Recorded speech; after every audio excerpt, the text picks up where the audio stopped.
Hi! ఈరోజు నేను మన మార్కెట్ నుంచి గ్రీన్ పీస్ తెచ్చుకుంటాం కదా! దాని గురించి ఒక ఇంపార్టెంట్ విషయం చెప్పబోతున్నాను. మామూలుగా మనం గ్రీన్ పీస్ తెచ్చేసుకొని, కడిగేసుకొని, కూరలో ఏసుకొని వండుకుంటాం కదా!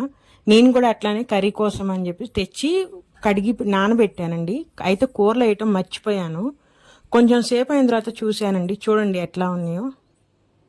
చూసారా? మొత్తం గ్రీన్ కలర్ వచ్చేసినాయి. అంటే కలర్ న్యాచురల్ది కాదండి, వీళ్ళు కెమికల్ యూజ్ చేసి దానికి ఆ మంచి గ్రీన్ కలర్ వచ్చేటట్టుగా చేశారు. ఇదంతా మన కడుపులోకి వెళ్ళిపోతుంది కదండి. నేను నానబెట్టి కూరలో వేయటం మర్చిపోయాను. కొంచెం సేపు ఆగిన తర్వాత చూస్తే మొత్తం గ్రీన్ కలర్ మొత్తం బయటకు వచ్చిందండి. చూడండి, ఇంకా దానికి కలర్ అట్లానే ఉంది. చూసారా? ఒరిజినల్గా దానిది ఎల్లో కలర్ అండి. అయితే ఆ కలర్ వేసేసరికి ఆ గ్రీన్ మంచి గ్రీన్ పీస్ కలర్లో ఉంది. కాబట్టి మనం ఈ సీజన్లో మామూలుగా ఫ్రెష్గానే దొరుకుతాయి. అవే తెచ్చుకొని వండుకోవటం బెస్ట్ అండి. నేను కూడా ఇది ఫస్ట్ టైం తెచ్చాను.